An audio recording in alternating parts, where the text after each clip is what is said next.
She stepped out onto the polished wood floor of the foyer, and her leather shoes squeaked. Wincing, she bent down and slipped them off.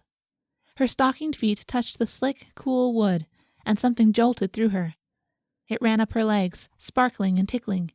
Again, green veins pulsed on her right wrist. Clutching it with her other hand, she held her breath and willed it to stay, to explain itself. It didn't. Her skin returned to its normal tone, and the prickling died to nothing. She sucked on her bottom lip. Well, since it had happened twice, it ruled out her imagination, right? Muffled voices rose from across the foyer, she thought from behind the dining room door. Her parents. From the pitch of her mother's voice, they were arguing. Torn between fleeing before they emerged and listening in, she shuffled her feet while simultaneously straining her ears. Her feet tingled, and the floorboards vibrated beneath her. She froze and concentrated on the weird sensation.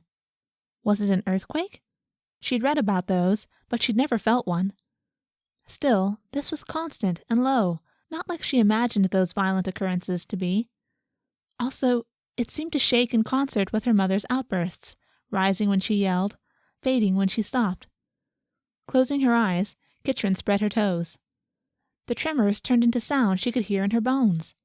She stumbled back in surprise, braced herself against the wall, then once again flattened her feet as best as she could take in the sound.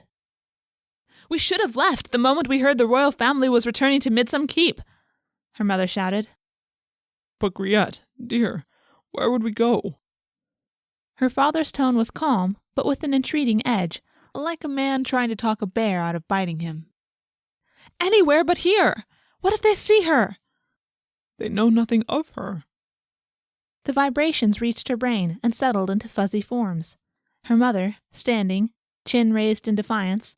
Her father, hands outstretched, shoulders hunched. Kitrin's breath quickened. This wasn't a natural ability. How was she doing this? "But what if they find out? I won't lose another child." Kitrin's breath left her. Another? What child had her mother lost? When? She'd never mentioned a sibling, living or otherwise. "I know, and her safety is just as important to me as it is to you. Believe me, I would die rather than see her hurt. But she's not seated. There's no way anyone could identify her." "But if it activates? You've seen how she's intrigued by trees." "And we've kept her from them. Look, she's asleep now. She'll stay asleep. The king won't stay at Midsum long. The court runs out of Crown City. They're just here for the summer months." "Well, they'd better leave. If they come near her—" "They won't."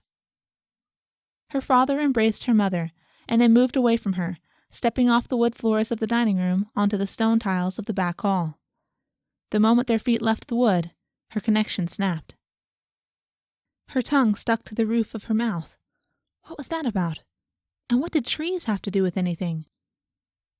More determined than ever to get into the woods, she opened the door to the hall and darted for the kitchen. Once there, she rummaged in the cabinets until she found a loaf of bread, a wheel of cheese, and a flask of water. With these wrapped in a dishcloth which she slung over one shoulder, she pushed open the door. A breath of warm air caressed her face. A small yard with a chicken coop, a well, and a fenced-in garden plot greeted her, and beyond that, an open meadow filled with dancing yellow flowers. Kitrin eased the door shut behind her and crossed the yard. Her heart pounded. Perhaps she could make excuses for herself being in the yard. Once she left it, however, once she stepped into the meadow, she'd be in direct defiance of her mother's will. There'd be no going back, not without some sort of consequence. "Now or never," she whispered. She bolted, the dishcloth filled with supplies bouncing against her back. The grass whipped her legs as her stockings dropped around her ankles. She realized she'd left her shoes in the foyer, but going back would risk everything. Instead, she concentrated on the tree line before her and savored the rich, sweet smell of the flowers and the buzz of insects. Then she was there. Trees stretched above her, their branches crisscrossing in an endless maze. Leaves cast shadows over her skin. She stepped into their shade, and the air dropped in temperature ever so slightly.